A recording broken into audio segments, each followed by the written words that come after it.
guys see it, thumbnail and title, you know exactly what is going down. This is mainly just gonna be me installing all the stuff and kind of telling you what I think about the parts, but I will leave some resource links down in the description that helped me learn how to install all this stuff myself, and that should help you guys out if you're looking to figure out how to do it yourself. So we're just gonna jump right into it, guys. We're gonna obviously pop the hood on the car. We're gonna jack it up, put it on jack stands, and then it's possible that I'll have to take off the front bumper to fit in that front mount intercooler, but I'm not gonna do that unless I necessarily have to.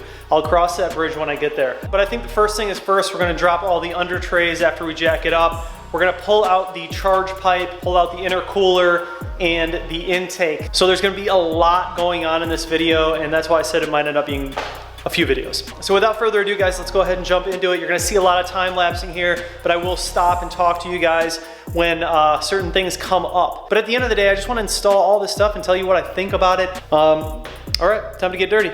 So looking at the engine bay here, the charge pipe is right over there. You have a map sensor right there, another tube sensor right there, and then that leads down into the intercooler. I'm gonna do the intake last. We're basically gonna be doing most of the work underneath the car. We're gonna go ahead and start disconnecting the charge pipe from up top. There is a metal clip that you can see right there that needs to come up. You just pop that out, and then there are a couple of sensors that we need to undo. And then I should be able to go ahead and start working on the bottom. You have a couple of trays. You have a plastic tray, and then you have a metal tray that needs to come out. A bunch of screws for that. Drop those trays, and then I can access everything from underneath. So I'm gonna go ahead and jack this up. Like I said, you guys, I'm gonna briefly go over everything as I go through it. It's gonna be a very involved video, so I don't wanna bore you guys too much with doing a DIY. There's plenty of content out there on how to install these parts. So that really wasn't my goal with this. Just wanna show you guys that we are installing the parts here myself in the garage, and then kind of give you my thoughts on it, show you the before and after. We've already done a bunch of driving videos on this car. It's already fantastic. But the reason that you want to upgrade to these parts is because a lot of these factory parts are plastic. So what happens is when you increase the boost, which is inevitable, I'm going to increase boost, these plastic parts begin to fail. They crack, especially on the charge pipes and then the sides of the intercoolers. Those things can crack under boost. So even stock cars, they've had issues with these cracking. So that's why I like to upgrade all of these things to the aftermarket parts, because they're just more durable. All right, so just to update you guys on what's going on, took this sensor out of the intake. Since we're taking this out anyways, you can actually unplug all this stuff because obviously the intake's coming out. We took out this map sensor, unplug that, wanna undo that, and eventually we'll just pull that off completely. And then there's also this guy where this goes to, connects to your intake, right here. There's the same kind of clip, but on your charge pipe, so you just press down and pull that out. So now I'm at the point where there's nothing really else that I'm gonna do up top. I gotta get underneath. So we're gonna jack up the car.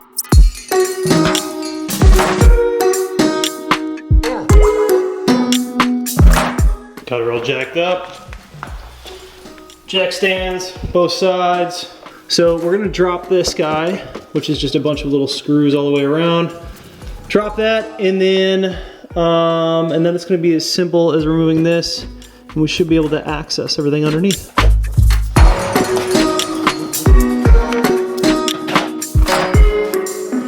All right, so we got the plastic off, and really it's just a bunch of bolts. I started taking out that metal pan, but I don't think you have to. I mean, that's the intercooler right there. I can see the charge pipe. So I think I'm going to keep that on for now. I did undo a bunch of the bolts, but I think I'm just gonna leave that on for now in case I run into a problem where I can't reach something, and then I'll go ahead and take it down.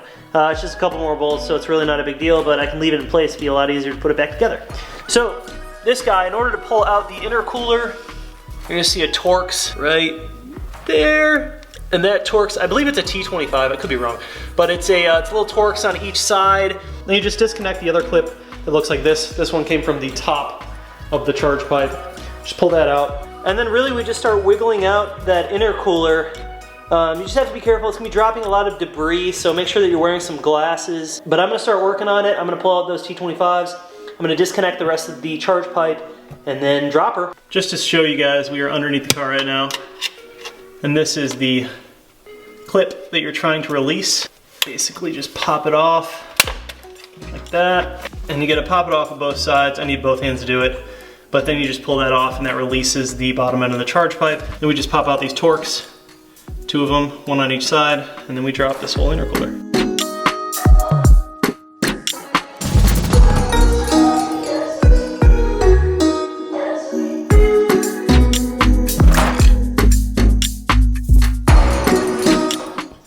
You can just imagine, like that was a tight fit. How in the world are we gonna get this in? It's gonna be a very tight fit, but we'll make it work. So you can see everything is just plastic on here. These just tend to fail over high boost. These plastic edges, and this thing is not very efficient. Also, this thing is super beat up. And we have this nice big ass CSF one. It's gonna be going in. There's our charge pipe. So I'm gonna disconnect the charge pipe from the top. I think it's pretty loose, but we should be able to just pull that out. All right, so charge pipe is off from up there.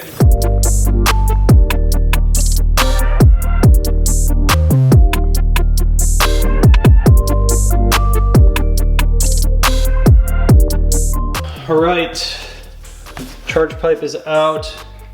You definitely want to pull it from the bottom down. That's going to be the easiest way to do it. But yeah, you just want to look this over, make sure there's no oil up in here. No oil in mine, I already checked. But we're looking good. I'm working on the charge pipe assembly right now. Basically just take this little black cap off because that's where that little plug that you pulled out is going to go. Put our map sensor in, and then you make sure that you want to use the screws that come with the charge pipe because they're made for metal, whereas these ones that are on the stock one are made for plastic. And then all of the clips and the bushings or the little sealant rings on the stock one can actually stay with the stock one because this one comes with new clips and rings for the entire thing, which is nice because a lot of companies don't include that. So I got all of this assembled here. Basically, I just mocked it up and put it together in the exact same shape as the stock one. And that will kind of give me the adjustability that I need, tighten everything down. I did put a little bit of thread locker on this guy when I screwed it in just to make sure that it didn't get any boost leaks. These are for meth port injection. We are not going to be running that, so we don't need to worry about them. But this is good. So we can go ahead and undo these clips, and then I'm gonna go ahead and throw it in the car. So when we're putting this back in, we're gonna start at the top and fish it downwards. And then if we need to adjust anything, we can adjust it on the bottom side. But we just wanna make sure that we line everything up here. I think that's the easiest way to do it. And then everything else for the charge pipe is pretty much good to go. We just plug it back in. And then obviously the side that goes into the intercooler.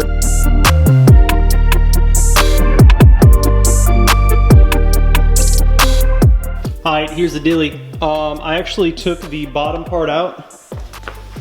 I took the bottom pipe off because it was easier to get the actual charge pipe in. It's really difficult to get the full charge pipe in with the silicone hosing and everything. So put back on the T-map sensor onto the throttle body, put the clip on. We're good, that's all connected. Plug this guy back in to the actual charge pipe. Everything seems to be good. That's all good. So now I'm gonna work on the bottom side. I'm gonna put the other ring on. I'm gonna take this clamp, put it on the other side of the silicone hosing. So there's the charge pipe. You can hardly even see it. But basically, charge pipe is right here. And I'm gonna connect the other side and then try and put that silicone clamp back on. So you do have to drop that metal pan. So that's why you drop that metal pan, because you have the charge pipe right there.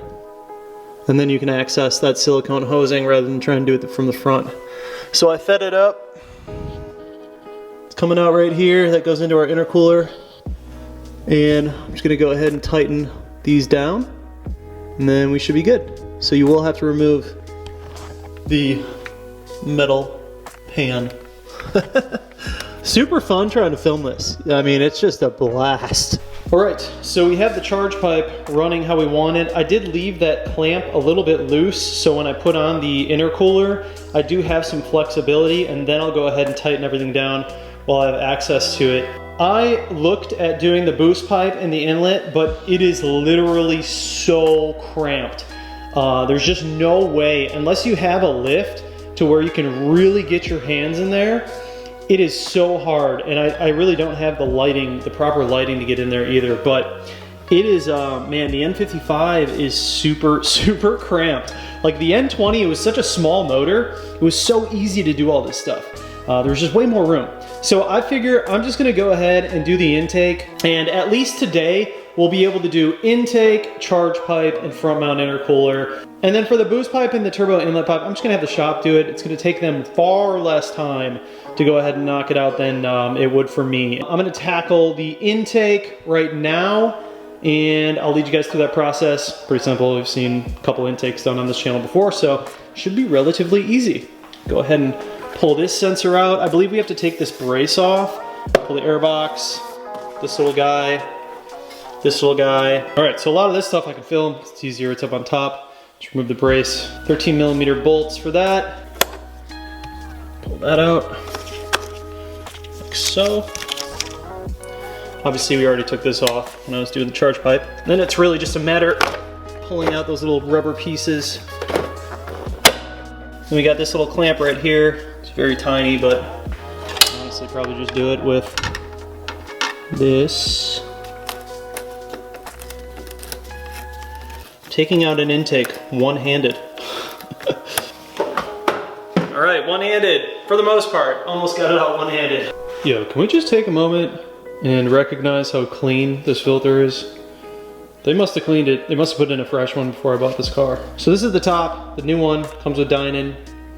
It's just a little bit bigger and it's obviously circular compared to the stock one that's square. But you do use the factory bottom part of the airbox. So we're gonna be keeping all that stuff and throwing that back in the car once we assemble everything. Dinan is so different. So we cleaned out everything in here, removed all of the clips that are on the side. Comes with this like stripping, this foam stripping that you have to lay around the entire thing. I mean, there's instructions right here, so I'm literally just reading the instructions. But you just take this foam stripping, goes all the way around, and then we have to put on the clips that come with this. So the Dinan part actually goes like that, and you're just using the factory lower part. Gang, let me update you. I just like went ahead and pretty much did everything. I reconnected all of the connections, mass airflow sensor, box is in, clamped in there pretty good. This guy goes right here. Then we use a few of those connectors, and then we use the, of course, the carbon, the drip. So you're looking at something like that, right? So the super cool part that I forgot with Dinan is that you get to cut your brace. Yay! See that? Yeah. So I totally forgot that with the Dinan intake, you actually have to cut the brace. And it's not a lot, you just notch out that right there. So like you cut a piece out like zoop, and it just goes around the Dinan. And then you're good.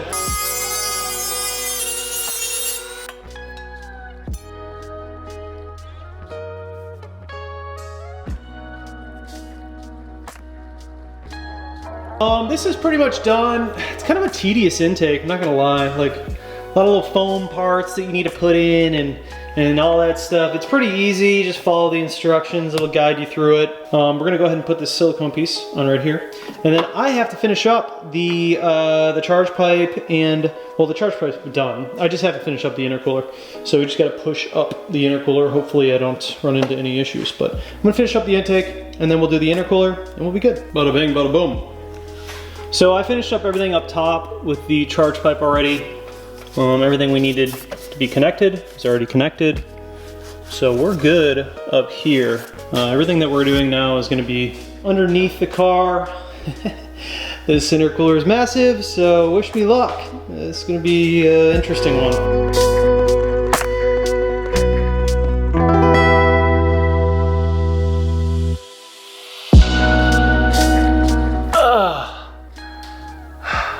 I did it.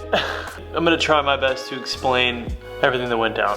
I've been under the car for probably 2 hours, just trying to get the intercooler to meet with the charge pipe. And the problem was the charge pipe wasn't meeting up to the intercooler right. First of all, the intercooler is really, really heavy. It's a lot easier if you use like a jack or something to hold up the intercooler while you're trying to finagle stuff, but basically the bolts that CSF gives you, like the bolts for the intercooler are no good. Don't use those. I tried using those. They strip out, they're cheap. They're like Phillips head, screwdriver heads. No bueno. Use the OEM bolts, and I'm gonna show you guys all this. Use the OEM bolts that are on the factory intercooler, but you need to make some, like I got lucky because I had these plates. You need like a washer plate that goes in between the intercooler and that OEM bolt. And I'm going to show you what I mean, and you'll understand once I show you. I just got really lucky that I had something that fit it perfectly. That is the washer piece that I was telling you guys about. And the reason you need that is because the screws that come with it are like the same size as this screw, but they're just longer and cheaper. So you want to use the OEM one with a washer, but the normal washer isn't big enough to fill the gap in this intercooler. So it'll just like lopside and like go all jacked up. So you need something like this. You need something like this that is gonna hold the intercooler up against that. And then obviously, I've got my clip. You've got this side of the boost pipe coming into the intercooler. But basically, you have this side that goes from the intercooler to the charge pipe, and then the charge pipe up to the throttle body. But the issue with this one is that I had the entire charge pipe in, and I was trying to put in the intercooler, and it just wouldn't match up. Not to mention, dude, this intercooler is just massive. This intercooler is huge. It's huge. So it weighs a lot, and it's just a pain in the ass to move around. All right, that's enough talking. I'm gonna finish this up because it looks like those clips aren't seated. So I'm gonna seat these two clips, and then from there, just button up the car and kind of recap everything, and yeah, hopefully it starts up.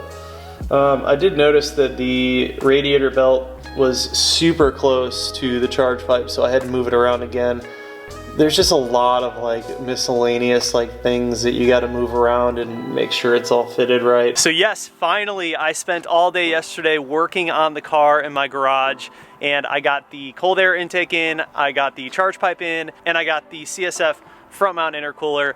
And I'll tell you what, your boy is getting old. It was tough crawling around on that garage floor, but we got it done. And I think in the future it might be time that I get a lift, a proper lift. It's definitely a lot easier when you're working on this car if you have a lift. But let me go ahead and show you guys exactly what we did here and talk a little bit about the process. I'm gonna link some of the resources and videos down below that I used to help me get through the process of installing these parts on the N55. And those videos definitely made this entire job a lot easier. All right, so I took most of the day yesterday to knock this little project out.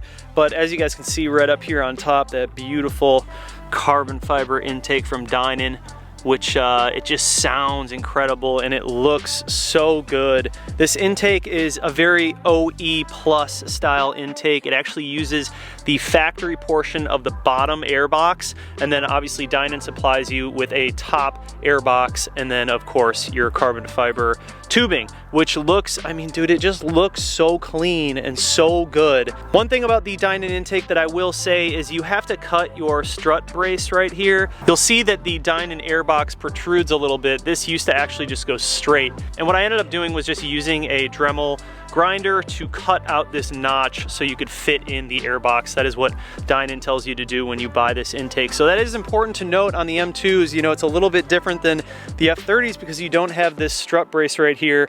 And with the M2s, you obviously do. So you need to make some room for that Dinan air box. A little bit of customization, nothing too difficult.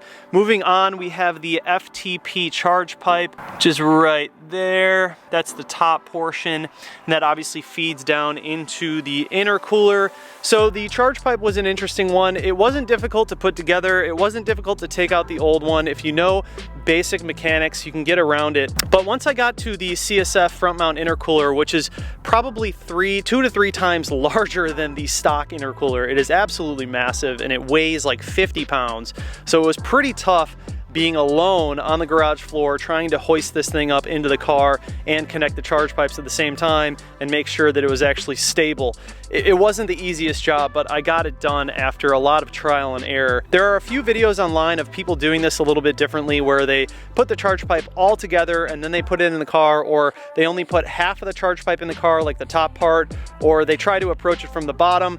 The best way that I found to do it is to actually just install the top half of the charge pipe onto the throttle body up top. And what I actually ended up doing was taking the bottom part of the charge pipe, connecting it to the intercooler outside of the car, and then installing the intercooler with that bottom piece of the charge pipe into the car. And then I connected them once the intercooler was actually secured into the engine bay. So what I am going to do is, when I'm at the shop next week and we're installing the downpipe, midpipe, and rear section from Valvetronic, I'm actually gonna go ahead and install the turbo inlet pipe and the boost pipe. So those were two bolt-ons that I originally was going to try to install, but it just turned out to be way too big of a hassle, and it didn't make sense for me to do it in my garage. It would have made so much more sense, and it would have been a much easier process to just do it at the shop. As far as driving the car with the bolt-ons that I have right now, it is a massive difference. Like, this car feels entirely different when you're driving it. It feels like it's breathing really, really well. It pulls super, super strong.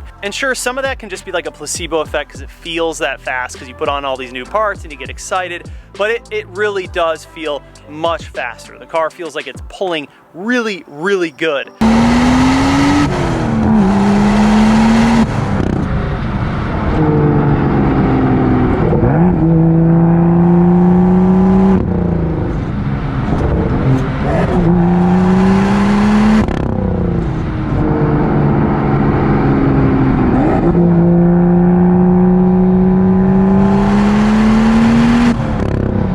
So I'm super excited to get into the tuning, man. The tuning is what's gonna be coming next, and we're gonna be tuning this car and then going to the dyno. I'm actually gonna dyno the car with all of the bolt-ons, then we're gonna dyno the car with the bolt-ons and a stage 1 tune, then we're gonna dyno the car with bolt-ons and stage 2 tune. So it's gonna be 3 dyno runs. I talked to the guys yesterday at the dyno shop. They're on board, so watch out for that content coming soon. But yeah, overall, this process wasn't too difficult. Like I said, it took about 6 hours, just me by myself in my garage doing it.